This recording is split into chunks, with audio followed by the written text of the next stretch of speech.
Baik, terima kasih Mas Ilham. Selamat pagi Bapak Ibu, para peserta webinar yang kami hormati. Apa kabar Bapak Ibu? Semoga kita semua dalam keadaan sehat walafiat dan terjauh ya dari virus COVID-19 yang perkembangannya saat ini masih sangat mengkhawatirkan.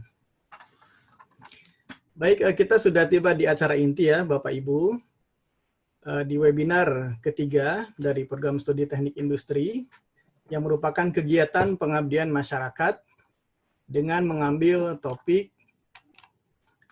transformasi digital UMKM melalui implementasi ERP atau Enterprise Resource Planning sebagai strategi di era pandemi. Bapak Ibu, di acara inti ini kita akan bagi menjadi dua segmen ya.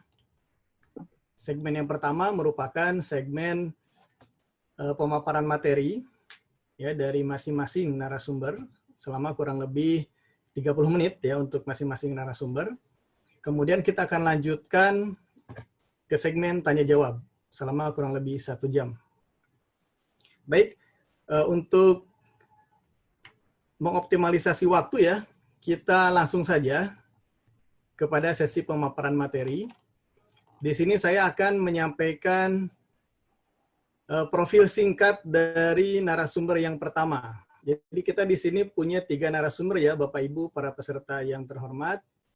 Narasumber yang pertama merupakan narasumber dari akademisi ya yang akan memberikan wawasan kepada kita tentang konsep ERP, perkembangannya ya di dalam implementasi di dunia industri khususnya sektor UMKM.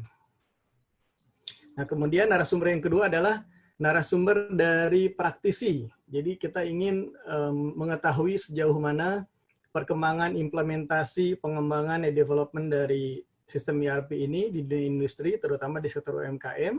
Ya. Dan yang ketiga adalah dari narasumber user, ya. Jadi semacam testimoni dari user, terutama pelaku UMKM ya, tentang mungkin aspek affordability dan juga usability dari sistem ERP ini. Baik, untuk narasumber akademisi atau narasumber yang pertama, saya sampaikan dulu profil singkatnya. Nama lengkap Bapak Dr. Insinyur Agung Terminanto, MBA, IPM. Beliau saat ini bekerja sebagai People Development Department Head ya di PT Suryaraya Raberindo Industries atau SRI yang merupakan bagian dari Astra Group. Nah, beliau juga merupakan dosen teknik industri di Universitas Pancasila. Beliau sangat berpengalaman ya, sudah malang melintang hampir 28 tahun di dunia industri, khususnya industri manufaktur ya. Dan sangat bersentuhan dengan area ERP ya, Enterprise Resource Planning. Beliau untuk pendidikan, saya sampaikan untuk pendidikan tingginya saja ya, karena untuk menghemat waktu. Beliau S1 lulusan dari Teknik Industri ITB, ya, S2 Magister Manajemen dari UGM, dan S3 dari Ilmu Komputer Universitas Indonesia. Ada yang menarik Bapak Ibu ya untuk program S3-nya beliau, untuk disertasinya beliau mengambil topik model adopsi cloud ERP UMKM Indonesia.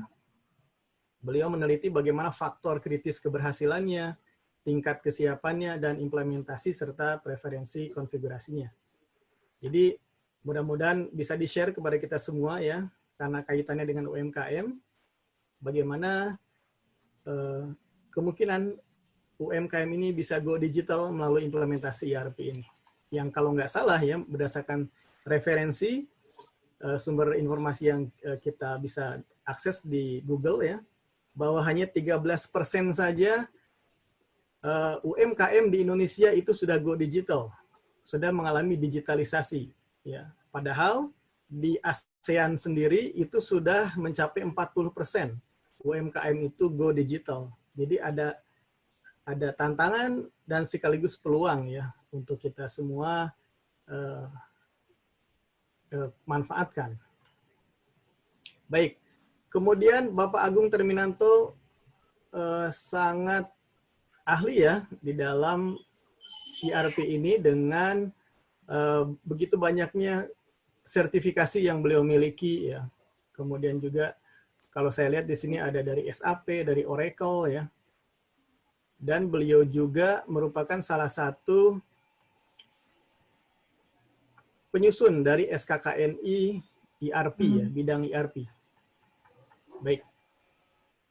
Oke, mungkin itu profil singkat dari yang terakhir nih untuk karya tulis ilmiah dan juga publikasi sebagai dosen, beliau hampir saya lihat sekitar 12 karya ilmiah ya, khususnya jurnal internasional yang sudah terindeks Scopus ya, terkait dengan topik ERP. Baik, mungkin itu profil singkat dari narasumber kita yang pertama, Bapak Agung Terminanto. Kita langsung saja ya Bapak Ibu. Kepada Bapak Agung Terminanto, kami persilahkan Pak. Ya, Assalamualaikum warahmatullahi wabarakatuh. Sudah terdengar ya? Oke, terima kasih Pak Gamal. Bapak Ibu sekalian, terima kasih atas kita webinar pada hari ini. Pada pagi hari ini mungkin ada beberapa libur dan juga ada beberapa PSBB, kita bisa menyempatkan waktu untuk berdiskusi. Ya, ini masalah kita semuanya, di mana zaman kita adalah zaman VUCA. Ya, zaman volatil, uncertainty, terus kemudian ambigu. Ya, di mana di situ tentunya kita harus menghadapi itu dengan baik. Oke, saya akan langsung saya coba. Moga-moga sudah bisa terlihat. Sudah Pak Agung.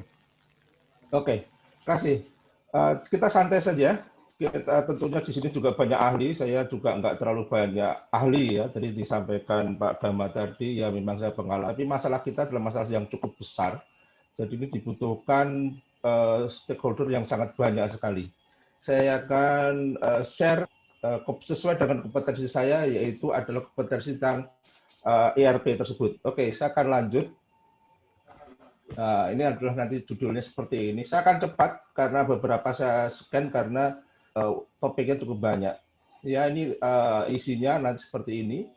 Ini adalah latar belakangnya, saya pikir saya lewatin saja, karena ini sudah tahu semuanya, dan ini data-datanya semuanya, lengkap semuanya, ada tentang BDP, jumlah, kemudian tenaga kerja, kemudian bagaimana distribusi investasi, dan macam-macam penyerapan tenaga kerja, dan macam-macam. Ya. Yang intinya adalah ini kira-kira. Tadi sudah sebutin juga, permasalahan umumnya adalah tradisional, rendahnya kualitas, SDM, dan kemudian terbatasnya. Nah, ini poin 3 saya akan sampaikan juga, terbatasnya manajemen dan teknologi informasi. Sama kemampuan yang terbatas, aksesibilitas rendah, dan seterusnya. Nah, UMP apa? Ini kan tadi sampaikan adalah mayoritas pelaku, ya, besarnya pasar, ya, dan komposisi modal sendiri pada saat ini. Jadi bagaimana kita membangun suatu UMKM yang tangguh dalam hal ini kita spesifik dengan ada transformasi digital dalam perekonomian nasional. Ya, karena mau nggak mau digital itu akan bisa berjalan dengan baik karena itu sudah sebagai inherent di zaman sekarang. Ya, oke, ini saya juga akan mulai, pasti Bapak Ibu sudah tahu semuanya, di mana ada revolusi 4, kemudian di mana ada ciri-ciri khasnya, sambil itu nanti akan kita fokus adalah masalah cloud computing. Ya, cloud computing di sini, karena kita akan menjaga ada ERP dan cloud computing. Kalau Anda sudah lihat, Indonesia sudah, kementerian sudah membuat roadmap juga ya tentang UMKM, tentang digital. Dan beberapa sudah masuk ke ERP juga. Ini pertanyaan tadi, pertanyaan beberapa tadi, hambatannya gimana, terus kemudian kita mengukur tingkat kesiapan dan sebagainya. Seberapa jauh sih kita kesiapan seperti kita Indonesia ini? Terus kemudian implementasinya seperti apa? ERP itu seperti apa?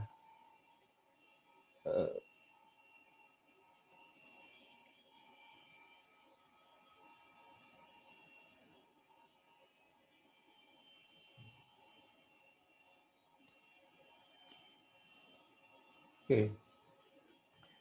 Terus ini berdasarkan penelitian. Nah, beberapa penelitian di sini adalah penelitian internasional itu cukup besar, banyak. Penelitian tentang ERP di perusahaan besar besar, ya. Adopsi ERP di UMKM itu sedikit lah. Nah, yang mobil khusus kita itu open source di UMKM itu sangat sedikit. Open source itu apa? Nanti akan saya jelaskan. Jadi ini kenapa saya pakai open source? Saya sudah hampir 25 tahun pakai open source. Banyak yang underestimate terhadap open source bahwa softwarenya itu tidak berkualitas, tidak aman dan sebagainya. Tapi hal yang terpenting dari open source adalah masalah kemandirian. Dan ini sangat cocok dengan bangsa Indonesia. Kita harus mandiri terhadap teknologi, ya. Dan perlu Bapak Ibu sampaikan juga, tahu juga tadi mungkin kita juga salah satunya pakai short URL, pakai SID. Nah, ini dari pemerintah juga nih, STTID. Jadi kenapa tidak pakai Bitly? Ya kalau pakai Bitly itu bandwidth-nya keluar itu. Jadi masa shortcut harus sampai menggunakan server yang keluar gitu ya, bandwidth-nya keluar. Nah, dan itu ternyata sudah lama itu. SID itu sudah lama. Jadi saya juga akan sampaikan hal seperti itu. Oke, ini penelitian secara umum ERP itu adalah ada life cycle-nya, business process, overview-nya, dan seterusnya ya. Oke, saya akan mulai dari ERP. Apa itu ERP? Ya, jadi intinya ginilah. Intinya adalah ERP itu adalah Enterprise Resource Planning, sistem informasi yang terintegrasi, gitu aja lah. Ya, di mana di situ ada modul-modulnya, ada modul operasinya, logistik, kemudian keuangannya, finance, accounting, sumber daya manusia, dan lengkap. Dan memang ini biasanya munculnya di suatu perusahaan yang besar. Tapi karena memang mahal. Awalnya ini memang mahal. Tapi seiring dengan perkembangan teknologi open source dan kemudian teknologi cloud, ini akan bahwa sudah tidak sudah inklusif. ERP itu sudah inklusif. Sudah bisa dipakai oleh UMKM. Dan kita sudah jalankan. Nah ini tadi ya, kualitasnya, efisiensi terintegrasi, penurunan biaya gimana, gitu ya, kelincahan perusahaan dan sebagainya. Ya, tapi jangan lupa untuk beberapa salah satunya membutuhkan waktu lama diterapkan, implementasinya mahal, tapi itu bisa juga diselesaikan. Nah kemudian yang menarik, tantangan adalah bisnis. Ini kalau di perusahaan besar, ERP itu besar karena mengatur sangat besar. Tapi untuk UMKM itu sangat kecil. Kenapa? Ya mereka orangnya kecil, orangnya itu sangat ulet, liar, mereka bisa berusaha mudah berganti-ganti. Jadi jarang sekali UMKM itu, pemilik UMKM itu yang sukses dalam waktu sekali coba. Dia itu sudah nyoba berkali-kali. Itu artinya apa? Mereka itu adalah orang-orang yang ulet. Orang-orang yang mau beradaptasi. Nah, khususnya saat ini kita diadaptasi dengan ujian namanya yang sangat tidak lazim, di mana dulu industri itu saingannya ya bisnis ke bisnis ya. Saingannya sekarang ekonomi rontok gara-gara kemudian katakanlah karena kesehatan. Dan yang menarik lagi kesehatannya itu barangnya virusnya tidak kasat mata. Ini memang tantangan ke depan kita sangat berat ya. Oleh karena itu kita saling terus beradaptasi dan kita yakin bahwa kita bisa adaptasi dan UMKM pun bisa beradaptasi. Ya, cuman harus ada catatan, tidak ada sesuatu yang harus sama. Tahun 98 UMKM bisa beradaptasi karena pada waktu itu yang besar beberapa rontok kemudian UMKM. Tapi pada waktu karena realita finansial itu bergerak di bawah. Tapi sekarang juga nggak bisa lagi karena apa? Sekarang digital sudah berjalan dengan sangat cepat. Jadi kalau kita tidak hati-hati terhadap UMKM ini, maka kemudian informasi-informasi substansial itu bisa akan keluar negara dengan sangat cepat juga karena borderless state ya. Nah, ini secara umum seperti ini, ada sistem manual ya, biasanya UMKM itu ya jalan dulu. Tapi setelah gede bingung. Sebenarnya itu bukan suatu masalah di UMKM semua. Perusahaan-perusahaan besar pun juga melakukan seperti itu. Tidak terasa sudah membesar, setelah besar bingung. IBM itu juga seperti itu. Mau dikecilkan lagi juga sulit. Ya, IBM juga terkenal dengan waktu itu ada suatu buku namanya Dancing Elephant. Jadi elephant aja suruh menari, gitu ya. Karena memang cepat. ERP itu adalah sekumpulan itu. Jadi ada sales nyambung semuanya. Jadi kadang-kadang kita kalau pakai manual itu pakai Excel, pakai kertas, ya. Ada yang pakai WA dan tidak terintegrasi, ya. Nah, ini pertumbuhan dan kegagalan. Saya sampaikan juga masalah kegagalan. Jadi setelah penelitian, pertumbuhan ERP itu sangat besar, ya, sangat besar dan kemudian sampai sekarang, ya. Tapi kalau kita tidak hati-hati, itu juga ada kegagalan ERP, ya. Karena tadi disampaikan, karena menyatukan satu perusahaan. Ini setelah perkembangan ERP, mulai dari MRP dan seterusnya, saya akan lewati ini arsitekturnya. Jadi secara umum ada 3 layer seperti itu. Nah, ini saya sampaikan. Kemudian menjadi masalah, UDU itu apa? Gitu. UDU itu ya semacam, kalau Bapak tahu, ada namanya yang paling top, tier 1, itu ERP, itu adalah namanya SAP Oracle atau Microsoft Dynamics. Nah, itu adalah proprietary. Sedangkan UDU ini adalah open source. Dan menurut dari pengalaman saya juga, UDU ini sangat bagus, ya, sangat bagus, kemudian sangat praktis dan tidak kalah. Dan open source, sekali lagi open source nanti juga diartikan juga free, ya lebih banyak dikatakan open source. Jadi source-nya itu terbuka, kita bisa customisasi, kita bisa buat dan kompetensi Indonesia untuk itu cukup besar. Ya, jadi saya mengembangkan itu dipakai UDU tersebut. Oke, ini top teknologi investasinya. Cloud computing sangat besar nanti ya. Ke depan juga sangat besar lagi. Ini on-premise sama cloud computing. Nah, dulu itu kalau kita pakai ERP dan sebagainya itu harus namanya on-premise. On-premise itu investasinya, ada infrastrukturnya, beli servernya, dan seterusnya lah. Tapi sekarang ada namanya cloud computing. Cloud computing itu ya seperti kayak bayar PLN lah. Ya, PLN itu kalau on-premise itu kita harus beli trafo lah. Rasanya sekarang pakai masker. Ya. Sekarang kita ya, membeli itu, sesuai dengan kebutuhan. Udah. Mungkin hostnya tolong yang di beberapa yang di unmute dulu, di mute dulu supaya tidak terganggu peserta. Terima kasih. Nah, ini secara cloud computing ya, mulai dari tradisional, IaaS dan sebagainya. Kita akan ngomong IaaS dulu. Nah, kalau Anda tahu, nanti adalah beberapa sistem informasi yang terpadu. Ini adalah pakai DigitalOcean terutama, dan itu sangat murah, dan bisa ada akses di situ. DigitalOcean harus buat. Tentunya membutuhkan kompetensi. Tapi dari pengalaman, beberapa pemilik UKM yang senang ngoprek gitu, dia bisa jalankan sendiri. Jadi ya cuma pakai saja. Karena apa? Disampaikan juga pemilik itu tidak perlu direpotkan dengan hal-hal yang bersifat sistem informasi. Fokus dia adalah jualan atau produk dia. Nah, untuk produk dia itu kan dia memang bagus kan gitu. Jadi memang itulah fokusnya. Sedangkan hal-hal yang lain itu akan diserahkan kepada bentuknya cloud atau third party dan sebagainya. Ini untuk implementasinya. Jadi secara umum SaaS cloud itu lebih bagus lah, ya. Nah ini average year-nya per tahun dan sebagainya, intinya adalah lebih bagus. Kemudian ini kriterianya juga, ya bisa harus lebih rendah lagi untuk waktu implementasinya, cost-nya sebagainya, ya. Ini tadi benefitnya itu untuk UMKM itu nanti bisa supply chain management. Oke, saya akan lewatin beberapa ini, tapi intinya bahwa itu adalah benefit yang sangat besar. Ya, ini cloud computing saya udah lewatin tadi. Ya, jadi mungkin beberapa katakan seperti ini, kenapa harus pakai ERP gitu? Kita terlalu kecil gitu ya, misalkan ngapain? Iya, dulu seperti itu, tapi sekarang kecil pun harus terintegrasi.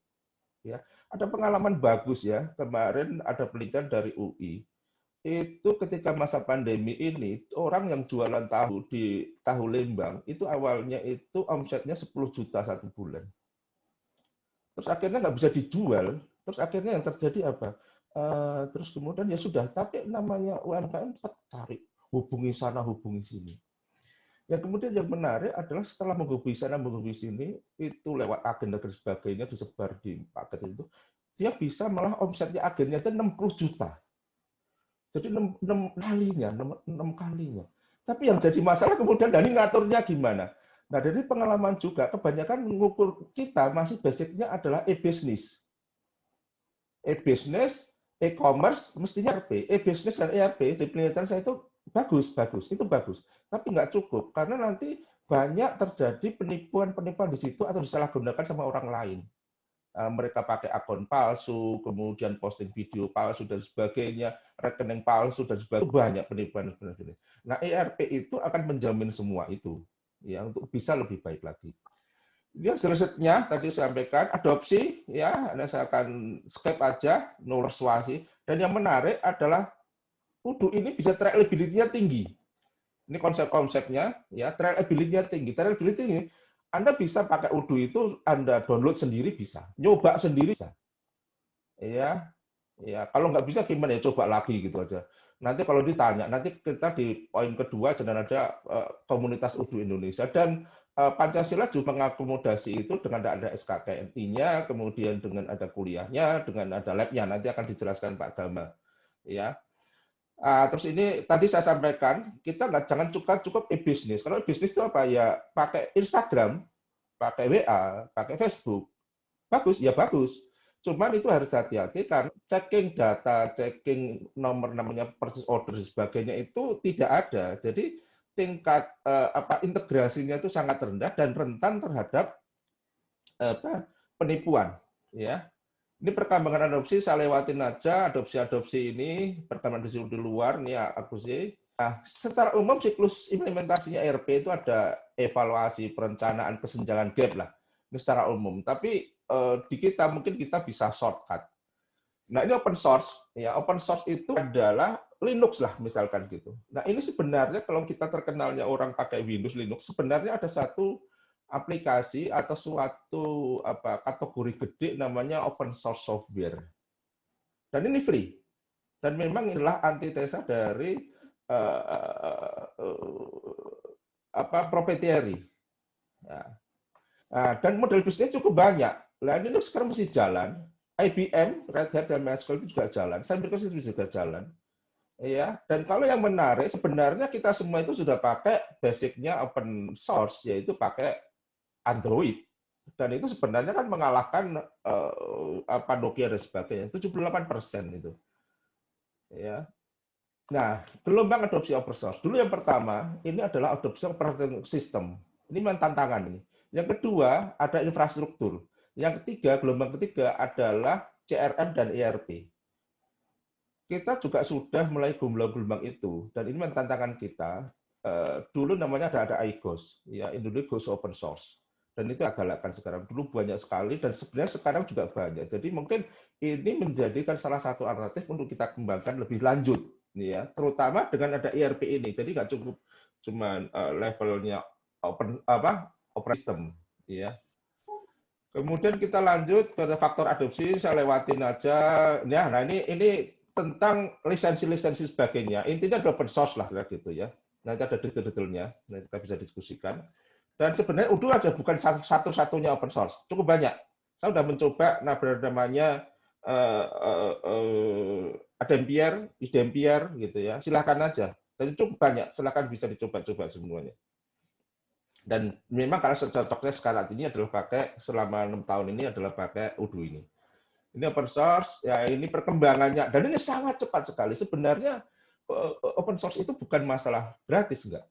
Sebenarnya gini, ceritanya gini, kita akan berkembang kalau developnya diserahkan pada orang lain, mereka mencari kesalahan kita, sehingga kita cepat memperbaiki, dan produk jadi cepat bagus.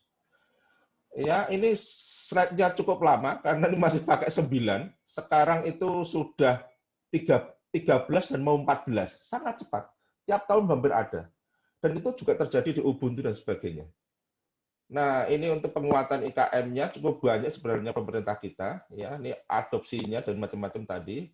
Saya akan kelewati. Ini barrier tadi. Dan memang kesadarannya masih sekitar 20% menggunakan komputer sebagainya.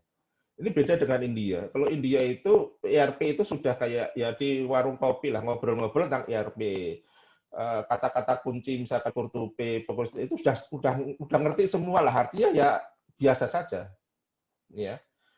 Jadi kita memang harus macana, ya. Ini tadi sudah. Nah, pengguna internet ya, ini kita sudah tahu semuanya. Nah, tadi ciri khasnya tadi sudah ya, menggunakan sendiri dan kita harus bantu. Salah satunya dengan itu.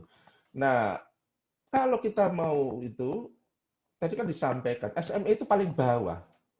Kalau itu kan kayak piramid, kalau di atas didorong kan mungkin. Ya, gimana sekarang kita mendorongnya yang piramid yang dari bawah itu. Dan ini memang ini problem kita sangat luar biasa juga. Ya, dan semoga saja kita juga bisa bekerja sama dengan di sini dengan masing-masing kompetensinya. Ini macam-macam ya, proteksinya sudah. Nah, ini kan contohnya gitu. Ada OMK itu menarik gitu. Ada ATM, amati turun modifikasi gitu ya. PSC, Klaten, Brejik, dan kira-kira gitu. Dan banyak. Sekarang sebelah, jual sebelah semua. Kemudian sempel ayam, semua. Dan macam-macam. Nah, ini kemudian, tapi yang kurang juga masalah tadi, digitalisasi tadi. Kita sudah berusaha mencoba memperhatikan kesiapan, dan ini cukup bagus. Kita itu masih 3,1. Jadi sudah cukup ngerti dengan organisasi dan mau sebenarnya mereka belajar dan mau. Dan mereka memang terus. Kita sudah coba menerapkan 8. Ini adalah 10 dari berbagai UDU ini kita terapkan dengan berbagai modul dari berbagai perusahaan UMKM ya. Ini biasanya nanti ada pemapingan bisnis kira-kira seperti itu, di mapping, diatur-atur gitu. Biasanya kalau ini umum gitu ya, seperti itu ada proses order dan sebagainya. Inilah contohnya lah UDU. Nah, bentuknya seperti ini. Anda bisa download ya udu.com, www.udu.com. Ya. Ya, ini bentuknya kira-kira ini sangat user friendly. Dari pengalaman saya ini sangat user interface-nya sangat bagus. Ya, mudah. Ya, dan saya sudah mengajarkan ini berkali-kali, bahkan untuk yang SAP maupun Oracle sangat mudah sekali. Dan ini bisa web-based. Ya, beda dengan Oracle sekarang, baru Oracle sekarang untuk modul finance itu web-based. Kalau ini sudah web-based, bisa diakses pakai HP. Nah, bentuknya kira-kira seperti ini, ada modul-modulnya gitu ya.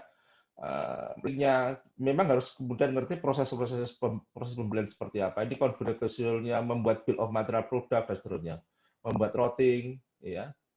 Nanti akan dijelaskan mungkin akan lebih spesifik lagi di season 2 dan 3, ya. Dan mereka juga punya namanya modul ekstra. Ya, ini add-on lah, add-on. Ya, add-on, ya, nambah-nambahin add-on. Ada yang free, semuanya juga free, tapi ada yang juga berbayar. Ini modul tambahan misalkan gitu. Nah, ini adalah sebagai akhirnya ini ada model adopsi. Jadi yang pertama adalah dicek dulu ini. Critical success factor kita apa? Yang pertama itu ternyata bukan teknologinya.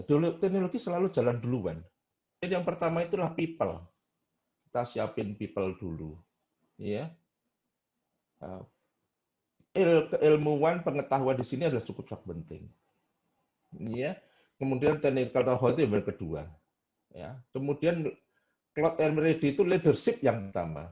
Kemudian naik lagi ke atas, ini menarik. Untuk UMKM, kalau di perusahaan besar, itu selalu yang pertama kali dijalankan adalah finance accounting dulu, karena dia akan ada laporan keuangan dan seterusnya. Bagaimana dengan UMKM? Tidak bisa. Mereka tidak bisa langsung mengerjakan finance accounting. Karena dari penelitian pun sangat sedikit sekali yang orang ngerti accounting, pemiliknya itu. Ya, masih ditulis gitu. Oleh karena itu apa? Yang mulai pertama kali makanya sekarang ini yang menjamur adalah sales. Ya, sales. Ya, sales jualan jangan sampai tidak ada kontak bisa pakai HP gitu ya. Nah, kemudian delivery-nya juga sekarang kan mendamur kurir sebagainya itu. Karena memang itu dibutuhkan sekarang ini. Iya.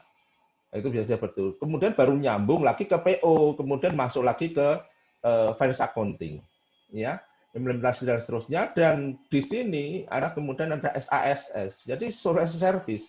Jadi tidak perlu membuat atau membeli server, ya, tidak perlu. Jadi kita langganan ada dalam bentuk service dan sampai seterusnya untuk global. Ya, ini adalah dokumentasi penelitian kita, ya, dan sebelah kanan adalah di Pancasila sudah 3 tahun ini menerapkan praktikum namanya UDU, ya, di mana di situ ada sakjennya. Dan ini menarik karena tidak banyak kampus yang mempunyai praktikum ERP dan pakai UDU dan terintegrasi. Ya. Nah, ini adalah kesimpulan-kesimpulan saya seperti tadi saya sampaikan. Ya.